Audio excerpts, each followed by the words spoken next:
welcome back to Linda's Pantry. So today I get to bring you along for another salt block cook.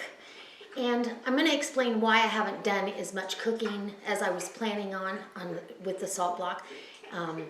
First off, the original one cracked. I can still use it outside on the grill, but they're not supposed to crack and they're guaranteed. And I emailed the company I got it from and they immediately put in an order to get a new one sent to me. So I have the new one, but it's been busy with the holidays and freezing cold. We've got a little break in the weather, so I'm going to show you how I'm using the old one out on the grill, and then the next time I do a salt rock video, I'll go ahead and use the brand new one, but I'll show you both of them. So let's go see how I do this boneless ribeye steak on the salt rock. Come on. And the big green egg. All right, guys, I'm glad you stayed. I haven't been out here very much, but I've gotten a couple cooks in, and I just absolutely love this big green egg. So that being said, we're going to get it ready. I've already got it started, and I've got the vent down at the bottom fully open. The daisy wheel is fully open, and I get it ready in there when I've got some white hot coals, which I do, and it's starting to come up to temp. I'm going to go ahead and throw some chunks of wood on. And this is right here, I've got hickory. So we're going to throw some chunks of hickory because I want a little smoke on this steak. And let's put those off to the side, not over the direct fire. Otherwise they just catch on fire and they don't smoke. And then because we want to bring the temperature of the salt block up slowly, we're going to put our rack on. And we're going to go ahead and put the salt rock on. These are heavy, and they're kind of awkward to store, but this one stays out here because it's the one with the crack in it. And I'll give you a close-up of that so you can kind of see where that crack is, but it's still usable outdoors. What happened was the oil seeped down through all the way through the crack. So, and then once it comes up to temperature, we're going to oil that. So we're going to put the lid down, let it come up to temp together.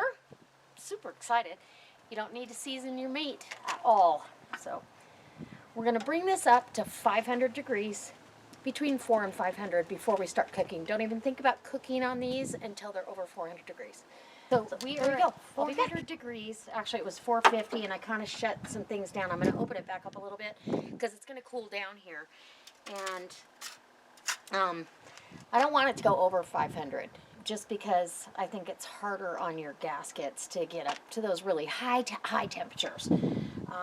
So we've got our ribeye, and all I did is season this was pepper. So we've got to oil the top of the salt rock.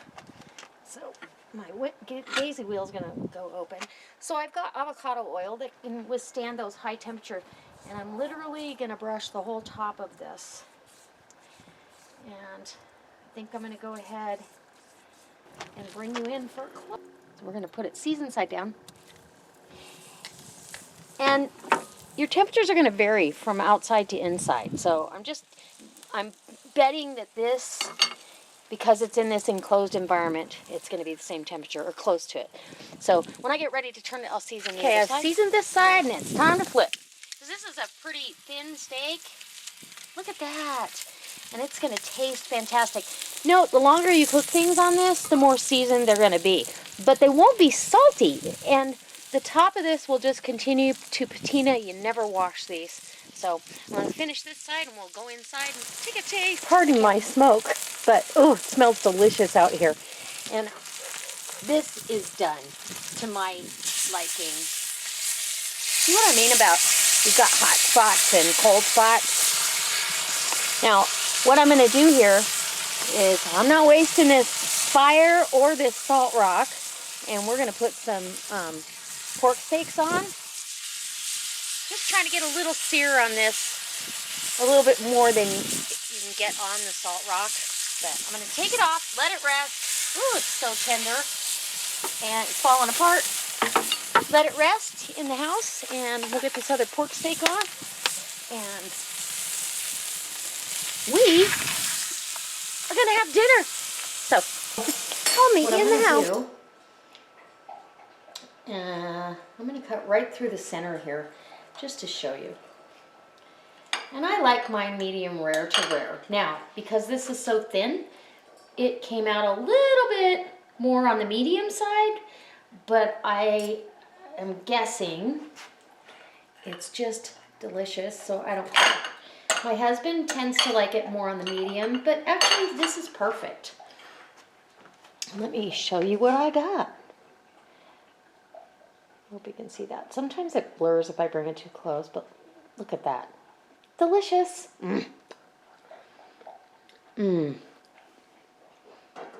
Wow. So tender, because it's a ribeye, but absolutely seasoned perfectly. You think that the little Himalayan pink salt fairies just sprinkled down some love on that steak, because it is delicious. I have to have another bite.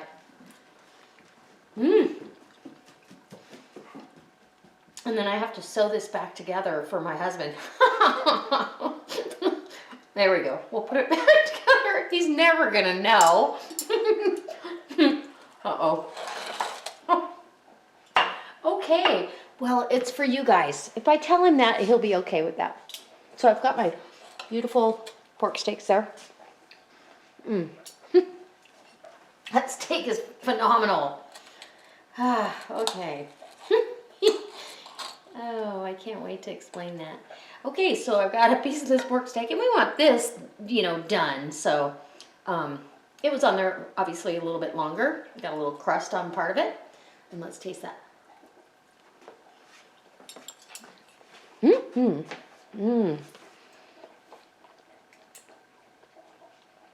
Again, so full of flavor. I actually taste less salt on the pork, and it was on there way longer. That's odd to me, but oh, so delicious. It's seasoned perfectly, just pepper. How easy is that? Man, that's good. And I don't have to explain, because this will be mine. I don't have to explain the missing pieces of meat on this one. Delicious.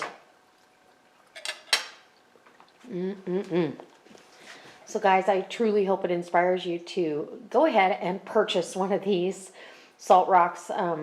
I purchased mine from Firecraft, and I'll tell you what, the customer service was absolutely amazing. I can't wait to see you next time. As always, guys, I look forward to the next recipe. Oh.